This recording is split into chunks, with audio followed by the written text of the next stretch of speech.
Good evening and welcome to Bizz Talk right here on Bumagaba TV. I am your host, Nomfusi Macha, and I'm looking forward to spending the next half hour talking all things business in the Bay. Tonight, we have property development expert Vuyo Mgele, who's the director of Vuyo Mgele Properties. She'll be talking about opportunities and unlocking value within the Nelson Mandela Bay. After Vuyo, we'll be talking to Zola Ngqishe, financial planner, who's going to give us opportunities to diversify our portfolios. Please do stay tuned.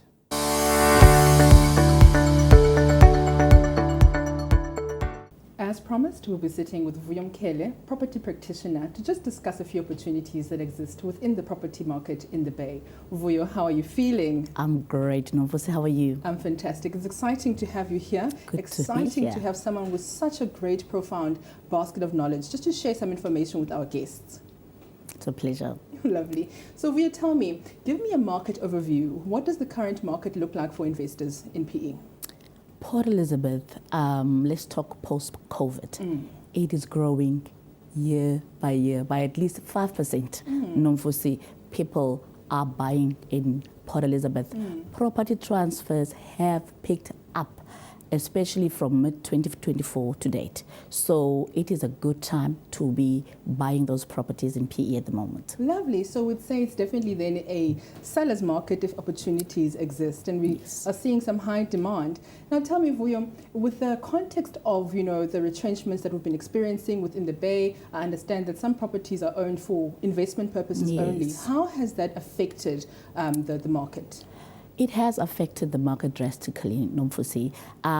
Going to talk about people who had actually bought properties, maybe let's say to live in. What they are opting for now, during those struggles, they rent their properties out, okay? They rent it out so that they know that the bonds are actually being paid month to month. But we do get instances where the people are so desperate just to get rid of the properties, just to get that financial peace, if I can put it that way. Yeah. So people are trying to sort of alleviate the financial pressure. Yes. That's quite an expensive market to actually work through at this point in time.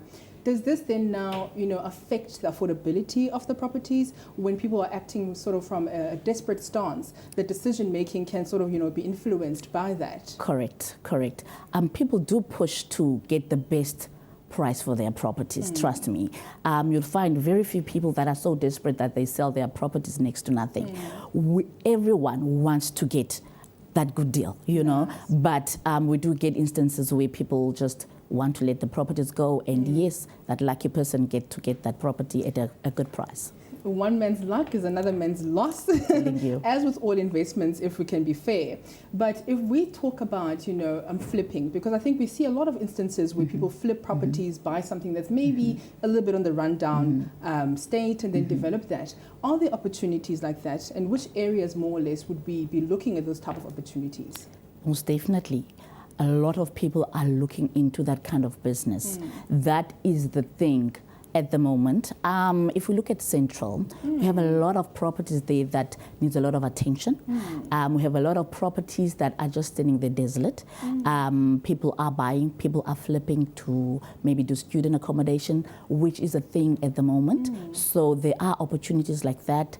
People just need to get in contact with maybe property practitioners or maybe the relevant owners to purchase those properties and flip and make a good buck out of it. Speaking of student accommodation, we see areas which were usually residential areas, such as Summerstrand, incorporating quite a lot of structures for students. Is there still an opportunity within that area to do so?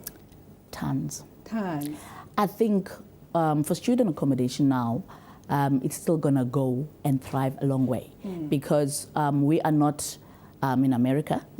People do still come to Port Elizabeth to study, to attend classes physically. So the whole of the Eastern Cape flock to Port Elizabeth. And when they arrive here, they want places to stay. And Summerstrand is that place to get suitable properties to live in. Yeah. That's lovely. From what I'm getting from our conversation, it seems as though, our opportunities are still ripe. And even for external investors or outside investors not situated in the Bay, it seems like there's still a place for the market just to operate and actually thrive, which is a good thing for someone who's already invested. It means that the property value is probably going to increase as well. Most definitely. As you know, there are hotels that are going to be built in Summerstrand. Nice. So anyone that is investing that side, 2 years from now, their property values are going to skyrocket, because there are developments also in the area, which means that once you maybe want to sell in the future, you'll get more than what you actually offered for in the beginning. Oh, that's fantastic. And when we start talking about hotels, then we start looking at traveling opportunities, Yes. which links to tourism, which also links then to short-term rentals. Yes. I think we also see a trend of a lot of Airbnbs on the rise. Is that an opportunity that's valid? Is it mostly situated within Summerstrand, or do we look outside of Summerstrand as well? Outside Summerstrand as well. But I must say, tourism and Airbnbs, short-term rentals, are not as great as before COVID.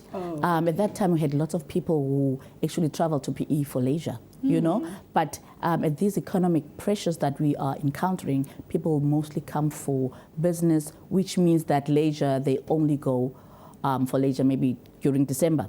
And then they only solely reliant on business travelers during the year to keep those Airbnbs, short-term rentals running. So it is a win-win situation, if I can put it that way. Short-term, you can, but there is a risk involved. You might not be booked. What then? Are you able to secure that bond? Are you able to pay that bond at the end of the month, you know?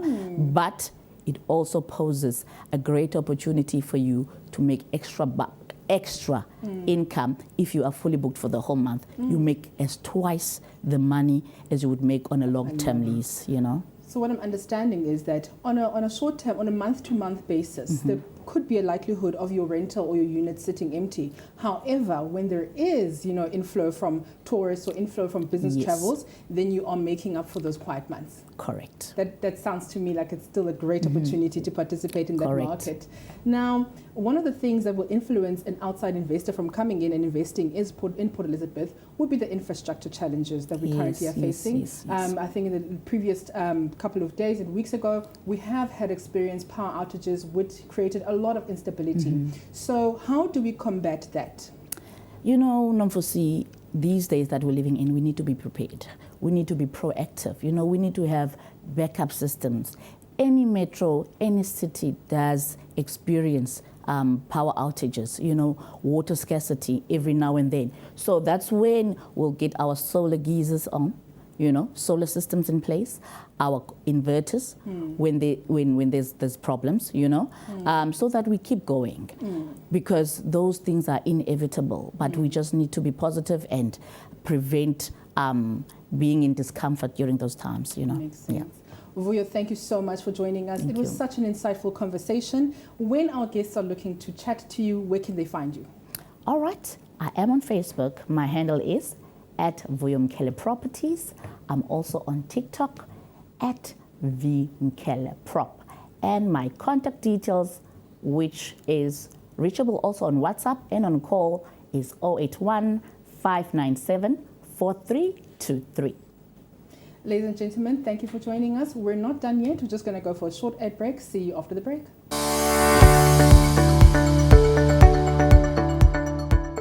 Ladies and gentlemen, welcome back. You're still tuned into Bizz Talk right here on Bumakapa TV. As promised, we'll be talking to financial planner Zola Ngisha, and he'll be talking about diversifying your portfolio. Right, Zola?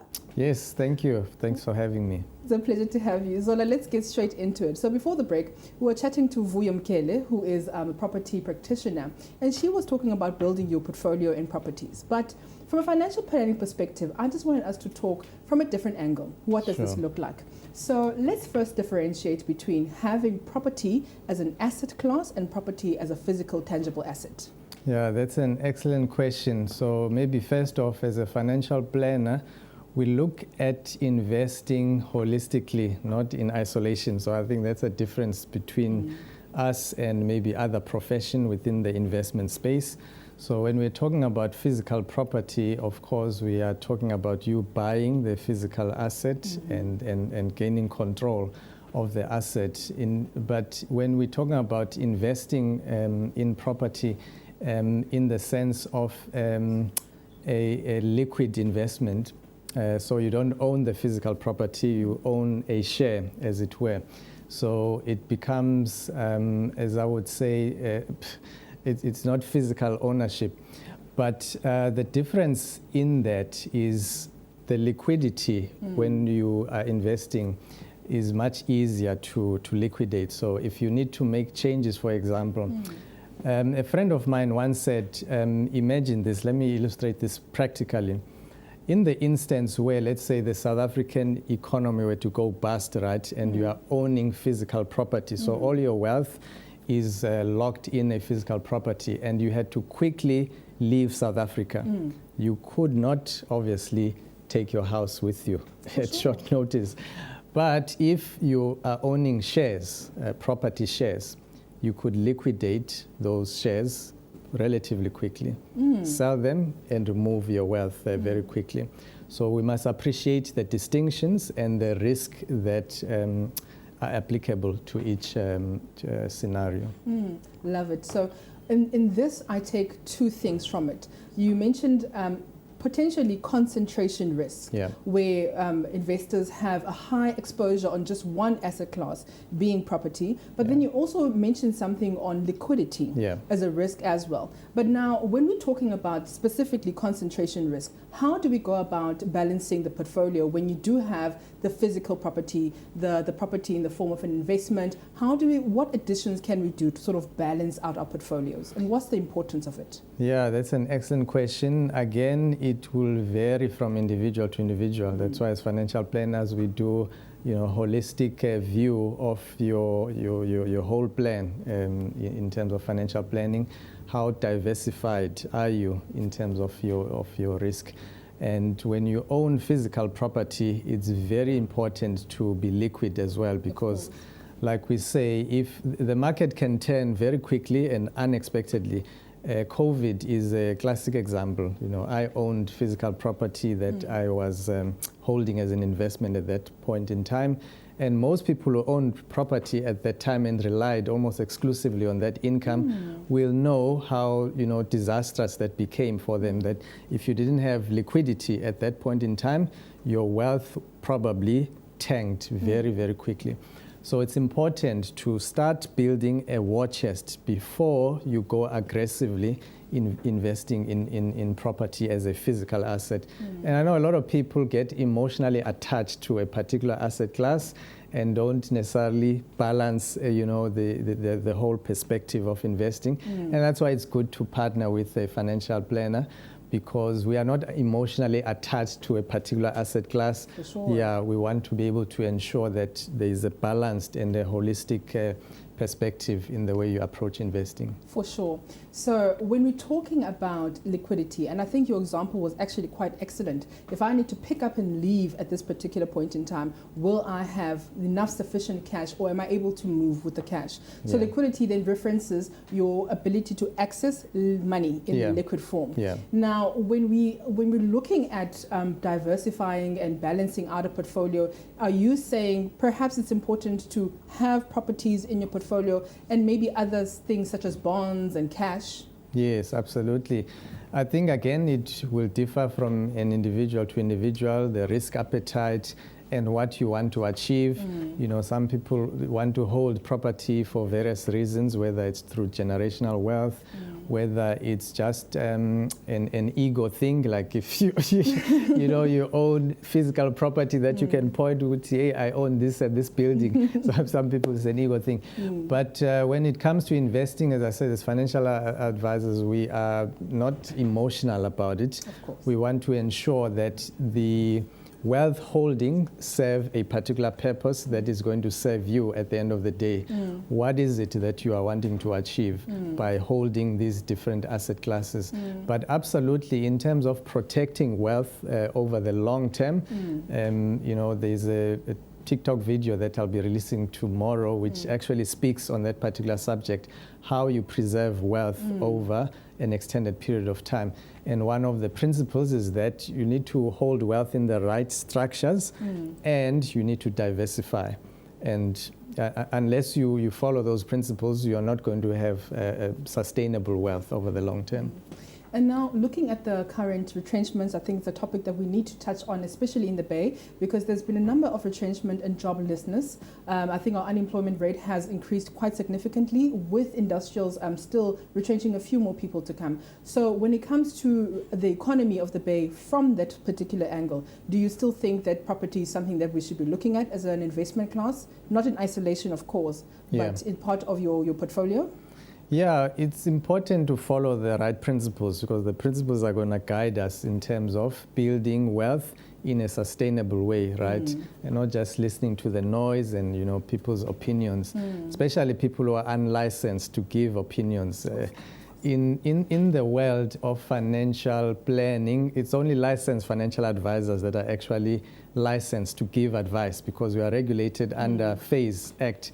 And I see in contemporary society, there's a lot of social media influencers who are not licensed to give advice, but advice is being given nonetheless and being taken, and there's no accountability in terms of the risk exposure to the individual. So it's important to speak to the right people when it comes to this. And in answering your question directly now, of course, we live in a province that's probably the most impoverished in the country, right? You know, job security is very fragile, and it then raises the importance of consulting professionals, because each individual's situation is different. There's no one size fit all when it comes to financial planning and investment planning. And you don't need to do this alone. You don't need to figure this thing out alone, you know. We can speak about these things in a general sense, but in terms of how it applies to you, to your family's dynamics, is going to be different for each individual. Fantastic. Zola, we're just going to take a quick ad break, and then we'll finish the conversation with Zola. Please do stay tuned.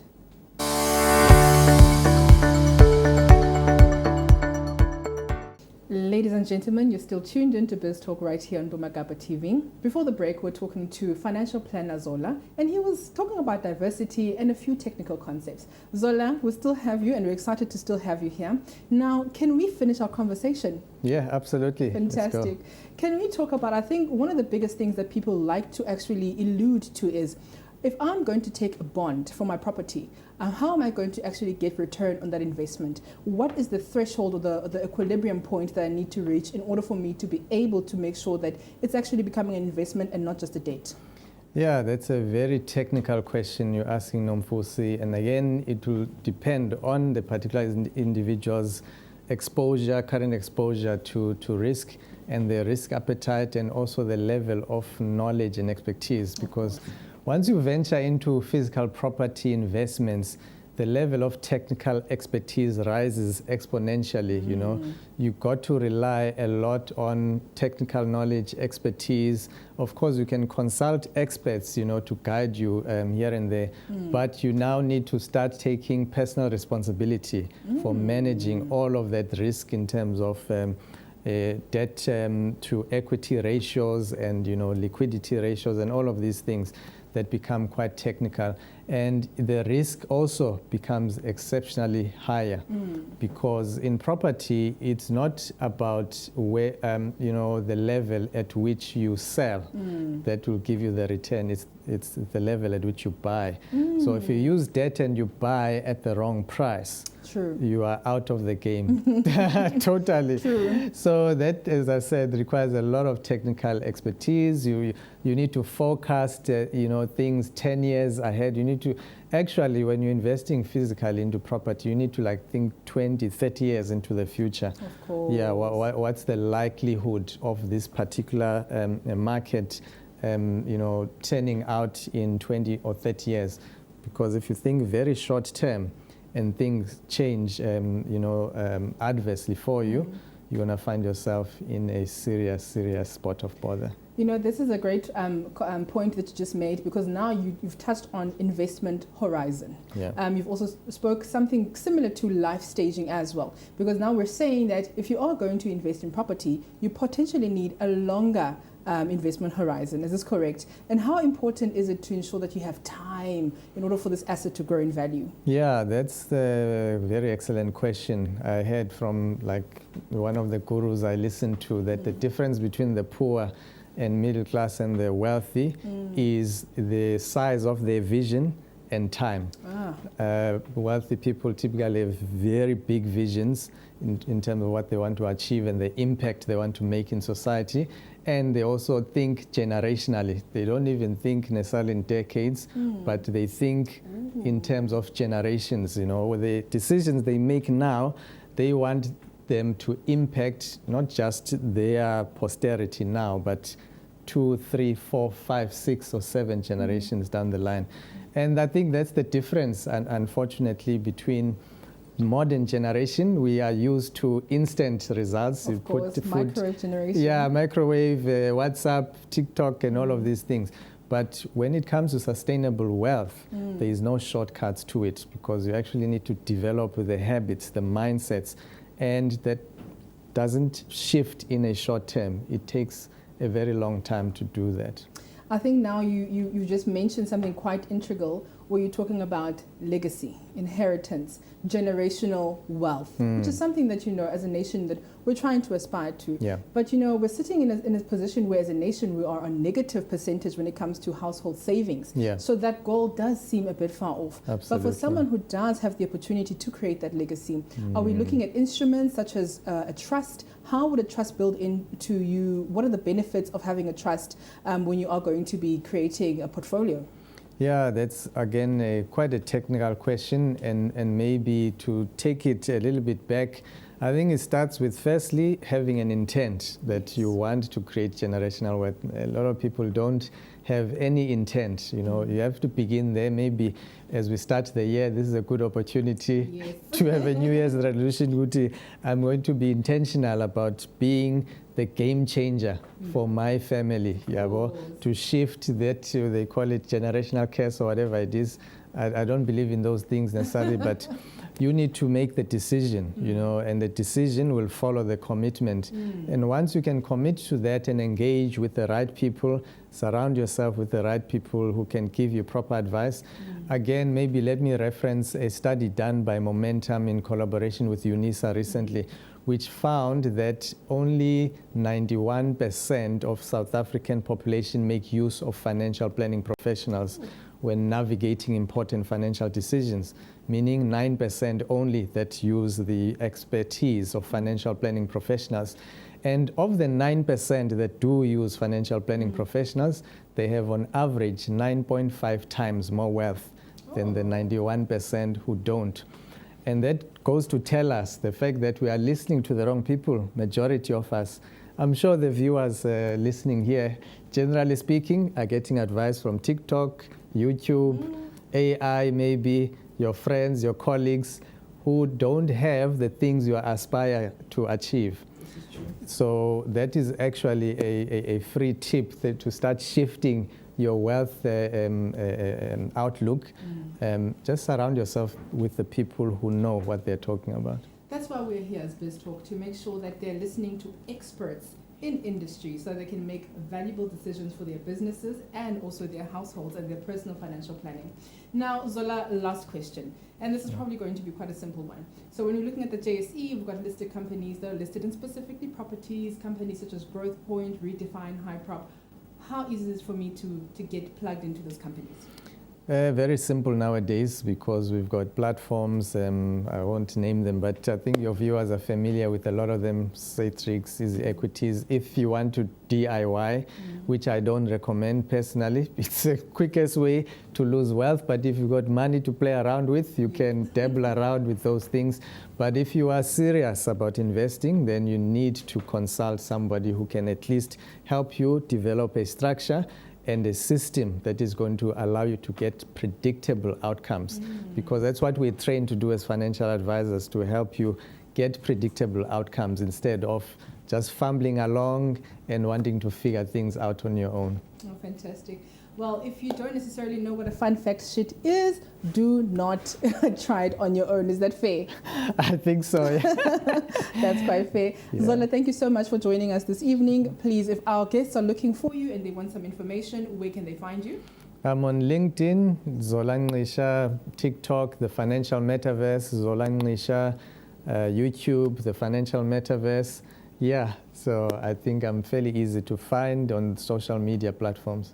Fantastic. And ladies and gentlemen, very important to note that we do not give financial advice on a platform such as this. If you do want to get expert advice, please do find a financial planner that you can link with, and they can talk about your personal portfolio and build something specifically for you. Thank you so much, Zola, for joining us. It's been absolutely fantastic chatting with you. Excellent. Thanks for having me. Ladies and gentlemen, unfortunately, all nice things must come to an end, and it's been such an incredible conversation having spoken to Vuyamkele and Zola Ncisha about all things property. I hope that we've put some perspective for you when it comes to creating your portfolio and building your wealth. But that's all we have for you tonight. We are looking forward to seeing you next week, same place, same time, right here on Bumakaba TV. I am your host, the Nomvusi Macha. See you next week.